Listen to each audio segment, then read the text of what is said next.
Let's see how many pages we can go without a letter this time. Here's a hint. There's one coming up on this page, so not very far. Mr. Charles Burney, who had since distinguished himself so much in the science of music and obtained a doctor's degree from the University of Oxford, had been driven from the capital by bad health and was now residing in Lyme Bridges in Norfolk.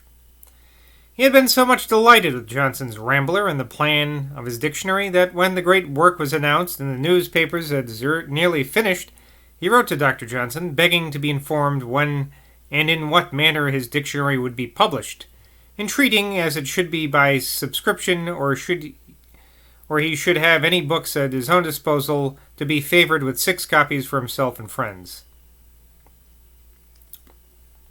In answer to this application, Dr. Johnson wrote the following letter, of which, to use Dr. Burney's own words, "If it be remembered that it was written to an obscure young man who at this time had not much distinguished himself even in his own profession, but whose name could never have reached the author of the Rambler, the politeness and urbanity may be opposed to some of the stories which have been lately circulated of Dr. Johnson's natural rudeness and ferocity." Here's the letter. To Mr. Burney in Lynn Regis, Norfolk. Sir, if you imagine that by delaying my answer I intended to show any neglect of the notice with which you have favored me, you will neither think justly of yourself nor of me. Your civilities were offered with too much elegance not to engage attention, and I have too much pleasure in pleasing men like you not to feel very sensibly the distinction which you have bestowed unto me. Few consequences of my endeavors to please or to benefit mankind have delighted me more than your friendship thus voluntarily offered, which now I have it I hope to keep, because I hope to continue to deserve it. I have no dictionaries to dispose of for myself, but shall be glad to have you direct your friends to Mr. Dodsley, because it was by his recommendation that I was employed in the work. When you have leisure to think again upon me, let me be favored with another letter, and another yet, when you have looked into my dictionary. If you find faults, I shall endeavor to mend them. If you find none, I shall think you blinded by kind partiality. But to have made your partial in his favor will very much gratify the ambition of Sir, your most obliged and most humble servant, Sam Johnson.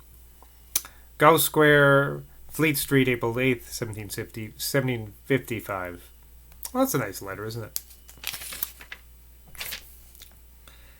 Mr. Andrew Miller, bookseller in the Strand, took the principal charge of conducting the publication of Johnson's dictionary. And as the patience of the proprietors were repeatedly tried and almost exhausted by their expecting that the work would be completed within the time which Johnson had sanguinely supposed, the learned author was often goaded to dispatch, more especially if he had received all the copy money by different drafts a considerable time before he had finished his task. When the messenger who carried the last sheet to Miller returned, Johnson asked him, "Well, what did he say?"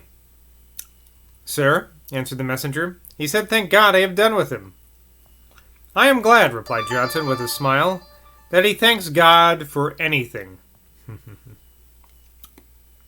So John Hawkins, page 341 of his abysmal Johnson biography, inserts 2 notes of having passed formally between Andrew Miller and Johnson to the above effect. I am assured this was not the case. In the way of incidental remarks, it was a pleasant play of raillery. To have deliberately written notes in such terms would have been morose. It is remarkable that those with whom Johnson chiefly contracted for his literary labors were Scotchmen here, not Scotsmen, Scotchmen, Mr. Miller and Mr. Stram. Miller, though himself no great judge of literature, had good sense enough to have for his friends very able men to give him their opinion and advice in the purchase of copyright, the consequence of which was his acquiring a very large fortune with great liberality. Johnson said of him, I respect Miller, sir. He has raised the price of literature. The same praise may be justly given to Pankoch, the eminent bookseller of Paris. Mr. Straham's liberality, judgment, and success are well known. Now here's a letter from Sam Johnson to Bennett Langton, Esquire, at Langton near Spilsby, Lincolnshire. Sir, it has been long observed that men do not suspect faults which they do not commit. Your own elegance of manners and punctuality of complaisance did not suffer you to impute to me that negligence of which I was guilty, in which I have not since atoned. I received both your letters, and received them with pleasure proportionate to the esteem which so short an acquaintance strongly impressed, and which I hope to confirm by nearer knowledge, though I am afraid that gratification will be for a time withheld. I have indeed published my book, my dictionary, of which I beg to know your father's judgment and yours, and I have now stayed long enough to watch its progress into the world. It has, you see, no patrons, and I think as yet had no opponents, except the critics of those coffee-houses whose outcries are soon dispersed into the air and are thought of no more. From this, therefore, I am at liberty, and think of taking the opportunity at this interval to make an excursion. And why not then into Lincolnshire? Or to mention a stronger attraction, why not to dear Mr. Langton? I will give the true reason, which I know you will approve. I have a mother more than 80 years old, who has counted the days to the publication of my book in hopes of seeing me, and to her, if I can disengage myself here, I resolve to go. As I know, dear sir, that to delay my visit for a reason like this will not deprive me of your esteem, I beg it may not lessen your kindness. I have very seldom received an offer of friendship which I so earnestly desire to cultivate and mature. I shall rejoice to hear from you, till I can see you, and will see you as soon as I can. For when the duty that calls me to Lichfield is discharged, my inclination will carry me to Langton. I shall delight to hear the ocean roar, or see the stars twinkle, in the company of men to whom nature does not spare her volumes of utter her voice in vain. Do not, dear sir, make the slowness of this letter a precedent for delay, or imagine that I approve the incivility that I have committed. For I have known you enough to love you, and sincerely to wish a further knowledge. And I assure you once more that to live in a house that contains such a father and such a son will be accounted a very uncommon degree of pleasure, my dear sir, your most obliged and most humble servant, May 6, 1755, Sam Johnson. Oh, what's this? Another letter. This one is to the Reverend Mr. Thomas Wharton, who we've met earlier. Dear sir, I am grieved that you should think me capable of neglecting your letters, and beg you will never emit any such suspicion again. I propose to come down next week, if you shall be there, or any other week that shall be more agreeable to you. Therefore let me know. I can stay this visit but a week, but intend to make preparation for a longer stay next time, being resolved not to lose sight of the university. How goes Apollonius? Quote, note here from Wharton, not surprisingly. He was working on a translation of Apollonius Rhodius at that time. Don't let him be forgotten. Some things of this kind must be done to keep us up. Pay my compliments to Mr. Wise and all my other friends. I think to come to Kettlehall. I am, sir, your most affectionate blah blah blah. London, May 13th, 1755, Sam Johnson. Now here's a footnote. Kettlehall is an ancient treatment built upon the year 1615 by Dr. Ralph Kettle, president of Trinity College, for the accommodation of commoners of the society. It adjoins the college and was a few years ago converted into a private house. Good to know. Now, Trinity College. I feel like when I got to look up. I stayed in the summer in Oxford, and I thought it was Trinity College, but maybe it wasn't. It was a smaller college, and I can't remember the name now, which is too bad. So I'll have to look that up later. Because that'd be interesting if it was the one that Johnson was at, but I don't think it. I think it was a smaller one. Talking to myself. Oh, another letter to the same. Dear Sir, it is strange how many things will happen to intercept every pleasure, though it be only that of two friends meeting together. I have promised myself every day to inform you when you might expect me at Oxford, and have not been able to fix a time. The time, however, is, I think, at last come. And I promise myself to repose in Kettle Hall one of the first nights of the next week. I'm afraid my stay with you cannot be long. But what is the interference? We have endeavored to make it cheerful. I wish your brother could meet us, that we might go and drink tea with Mr. Wise in a body. I hope he will be all at Oxford, or at his best at British and Saxon, at his nest of British and Saxon antiquities. At Ellsfield, a village 3 miles from Oxford, says Warden about this Mr. Wise. I shall expect to see Spencer finished and many other things begun. Dodsley has gone to visit the Dutch. The dictionary sells well. The rest of the world goes on as it did. Dear Sir, your most affectionate, etc., London, June 10th, 1755, Sam Johnson. To the same. Dear Sir, to talk of coming to you and not yet to come has an air of trifling which I would not willingly have among you, in which I believe you will not impute to me when I have told you that since my promise 2 of our partners are dead. Those are booksellers concerned with his dictionary. And that I was solicited to suspend my excursion till we could recover from our confusion. I have not laid aside my purpose, for every day makes me more impatient of staying from you. But death, you know, hears not supplications, nor pays any regard to the convenience of mortals. I hope now to see you next week, but next week is but another name for tomorrow, which has been noted for promising and deceiving. I am, and etc. June 24th, 1755, London, Sam Johnson. To the same. Dear Sir, I told you that among the manuscripts there are some things of Sir Thomas More. I beg you to pass an hour in looking on them, and procure a transcript of the 10 or 20 first lines of each, to be compared with what I have, that I may know whether they are yet unpublished. The manuscripts are these. Catalogue of Bodleian, manuscript page 122, F3, Sir Thomas More. Number 1, Fall of Angels. Number 2, Creation and Fall of Mankind. 3, Determination of the Trinity for the Rescue of Mankind.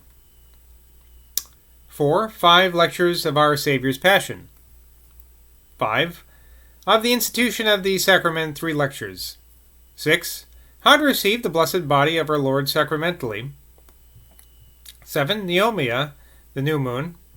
8, De Tristia, Tedio Pavori et Oratiotiam Christi ante Capillionum Aegos.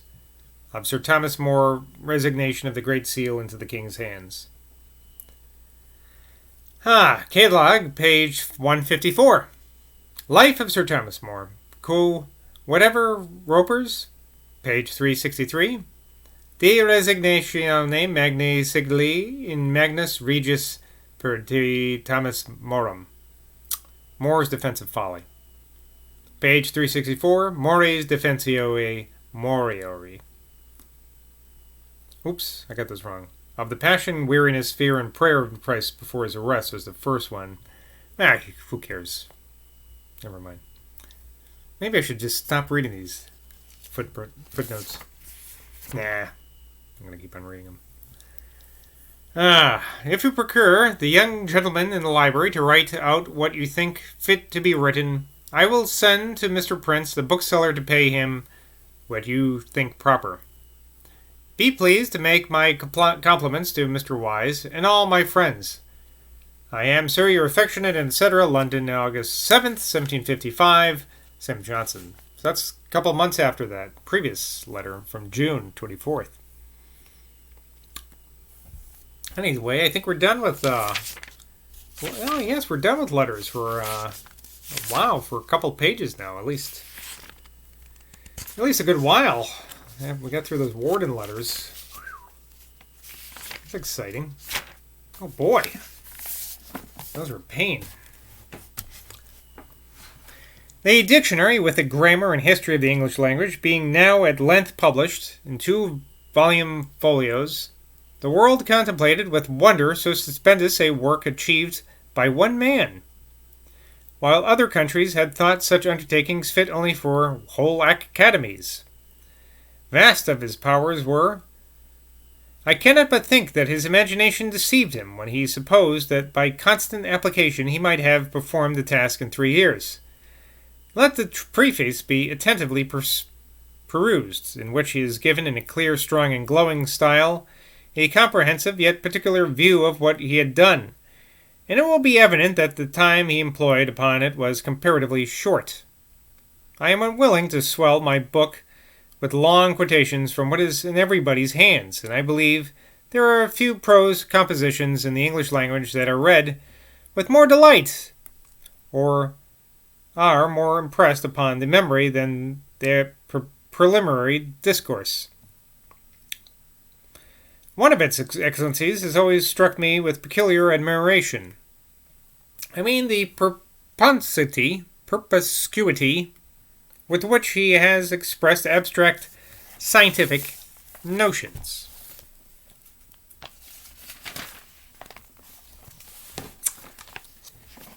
As an instance of this, I shall quote the following sentence. When the radical idea branches out into parallel ramifications, how can a consecutive series be formed of senses and their own natural collateral? We have here an example of what has been often said, and I believe with justice, that there is for every thought a certain nice adaptation of words which none other could equal, in which, when a man has been so fortunate as to hit, he has attained in that particular case the perfection of language. The extensive reading which was absolutely necessary for the accumulation of authorities, and which alone may account for Johnson's retentive mind being enriched with a very large and various store of knowledge and imagery, must have occupied several years. The preface furnishes an eminent instance of a double talent, of which Johnson was fully conscious. Sir Joshua Reynolds heard him say, "There are 2 things which I am confident I can do very well. One is an introduction to my literary work, stating what it is to contain, and how it should be executed in the most perfect manner. The other is a conclusion, showing from various causes why the execution has not been equal to what the author promised to himself and to the public." How should puny scribblers be abashed and disappointed when they find him displaying a perfect theory of lexicographical excellence, yet at the same time candidly and modestly allowing that he had not satisfied his own expectations?